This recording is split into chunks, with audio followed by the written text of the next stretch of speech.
how about a nice warm round of applause for my very brave wife, Alicia Dix. Thank you, honey. Hi, everybody.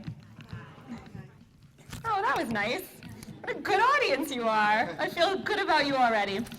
Welcome to our third Speak Up Voices of Hope showcase. We're really, really happy to be here today and for you guys to be here with us.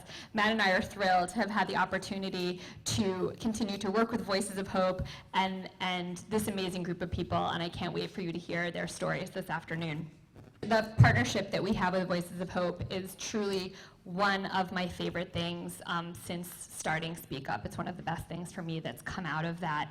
I feel supremely passionately about the importance of these stories being told and being kept alive, and about the unique and essential perspective of the second generation. Knowing how the ripples and the horrors of the Holocaust continue to reverberate is so vital to understanding the complexity and lasting effects of what happened.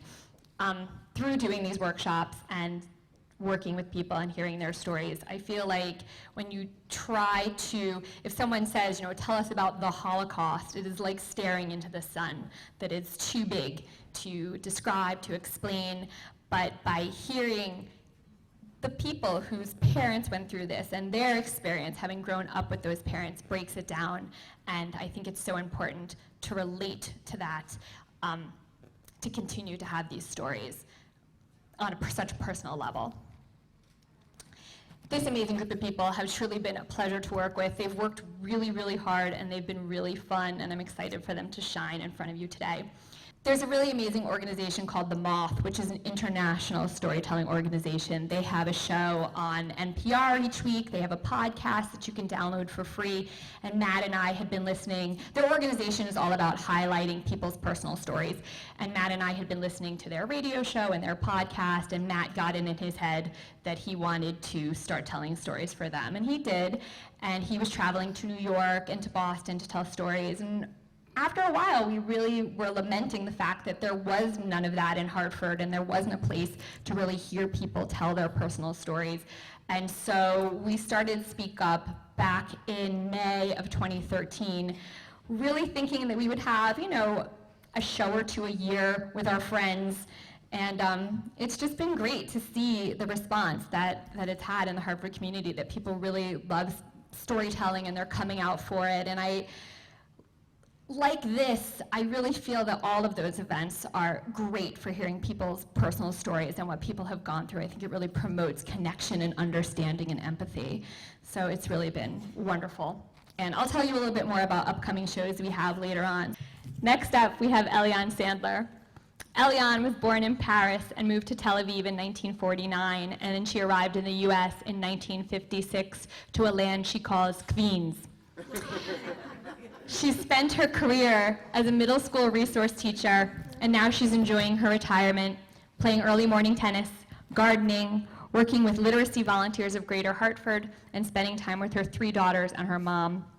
Eliane is also a newlywed. Her husband, Larry Zemmel, is our next storyteller, so you'll be hearing from him next. Eliane told me that a famous Jewish woman she admires is Joan Rivers. She said Joan was a strong, confident, and self-deprecating with a bold style. She was willing to break taboos. Eliane loves comedy and loves that it's able to fill both the comedian and the audience with just plain joy. So it's a perfect person for you, Eliane. Please welcome Eliane Sandler. You have to lower it. In case she didn't notice, she has to lower it. And anyway, it's Queens. Oh, Queens, Qveens. Okay. For those of you from Queens, you know what I'm talking about. My mom. Oh, you're from Queens? Did you go to Jamaica High? Oh, close, Bayside. They had a lot more money than we did. Oh, you don't know. Okay, so now I'm done. Thank you. My mother's here, my husband's here, we're all good to go. Oh, and Pat's here. Hi, Pat. Pat's a storyteller, right? Okay. So it's just last spring. It's a few weeks after Passover. I'm in the kitchen. I'm looking out. It's a beautiful day, and we're getting ready to go camping. My husband is busy not schlepping the rowboat canoe up the embankment, but carrying it over his head like a really virile man. Whenever I'm looking out the window and seeing him get the boat ready, because I don't do that. I'm not from the carrying over my head people. He amazes me, and it's a little bit of a I'm embarrassed to use this term in the JCC, but it's a little bit of a turn on. So observing him with the green canoe, and it weighs. Did I tell you it weighs 75 pounds? He could really easily, we could afford a 32-pound new canoe, but no, he's attached to this green one, and he's going to make it work until it can't anymore. As I'm watching, and very pleased with our relationship, and all of a sudden, though, I see he's holding a yellow cloth, and I'm looking. It's a beautiful day, and I'm looking at this yellow cloth. What does he think he's doing with a yellow cloth? I go running out there, and I say, "What are you doing with this yellow cloth?" And he says, "I'm preparing to put it over the car to protect the finish." I'm like beside myself. I'm mortified. I don't even know how to say yellow cloth. We have rags in the house. We have lots of rags, clean rags. You take the schmata and you go to throw it over the car. The boat, in the meantime, is right behind the trunk. So I see that he thinks he has to protect the finish. So I say, "Give me the cloth. Give me the yellow cloth." And I don't tell him what it is. And he's looking, because I assume he knows what it is. I'm looking at him, he's looking at me. He says, it was folded in the garage.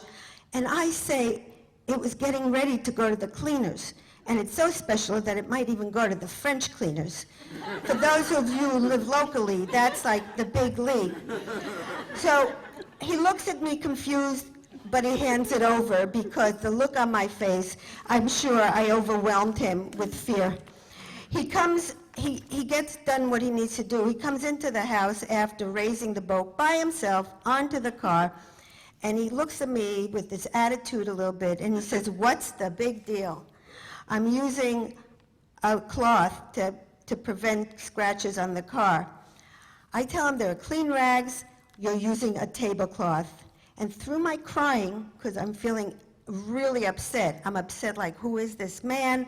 I'm upset about the cloth. Through my tears, I tell him I have a history with this cloth. Growing up in Israel, I was aware I had no family. I knew people had grandparents, cousins, aunts, and uncles, but lots of people in Israel didn't have family. So I guess it was okay. Then I knew we had accents. I was from France, my father from Poland, my mother from Germany. We had accents. That was okay too. Growing up in Israel, a lot of people had accents. We'd get care packages. My father would try and do the best he could with darning and repairing things, but we'd get care packages from America. And I vividly remember receiving little black patent leather shoes in and around Purim time. That was a highlight of the care packages. The soup and the Spam wasn't so great, but the shoes were great. And then I go on in Israel, and then we come, and we know we came in 1956, right after this, during the Sinai War. We arrive in Israel. My parents just have each other. They have me, a 9-year-old little girl, and 2 suitcases that my father actually made, 2 green suitcases. But what my mother hasn't talked about during the time when we were in Israel and then when we came here is her experience of the spring of 1943 when my mother and her parents were deported. They left a meticulous house that they would never see again. My mother's family in Poland, my father's family is from Poland, my mother's family from Germany. They were deported. We're not sure about my father's family at this point, but my mother and her father and mother were deported first to Theresienstadt and then to Auschwitz, and my grandfather eventually killed in Kaufering. My mother and her mother, my mother being 14, keep in mind, ended up going to Auschwitz together and were in line together, and they were chosen at that time for inspection, and my mother and her mother went in one direction, but my mother was pulled away to go in another direction, with my grandmother ending up going in the direction to the gas chambers.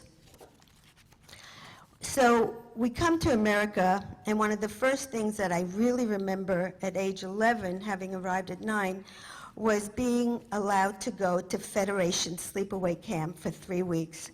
We called it sleepaway. I always called it sleepaway because the word camp has barbed wires around it. I loved the outdoors, the joy of living in the woods, hiking and camping. We didn't do that very much in Queens. I wasn't sure my parents liked the outdoors, having so often to work.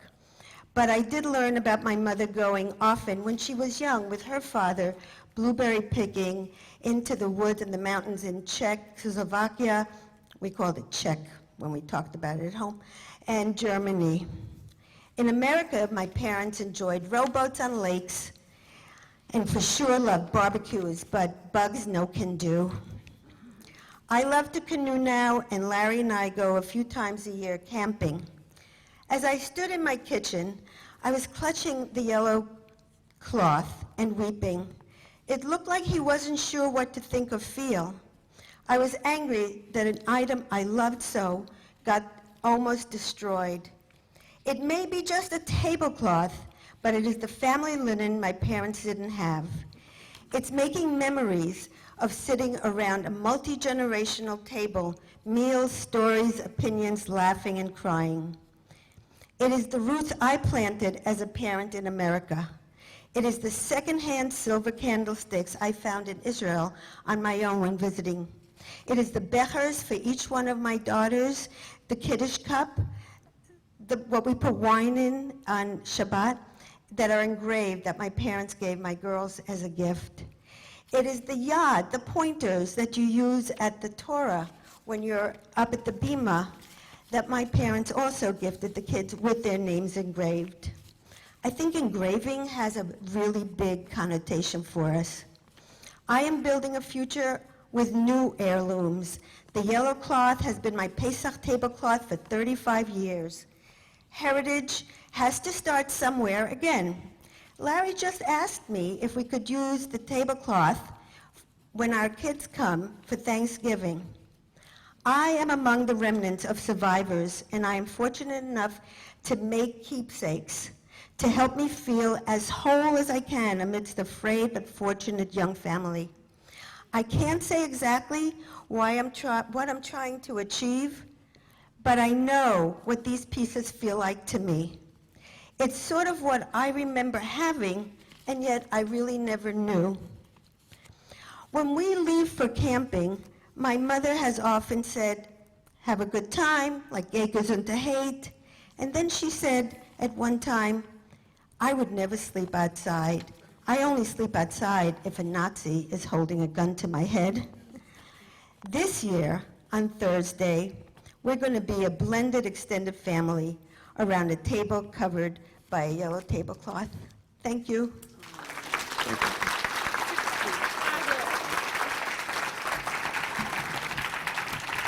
Really fabulous, Eliane. Fantastic. Definitely a little Joan, you are. Yeah, you are. Really great. All right.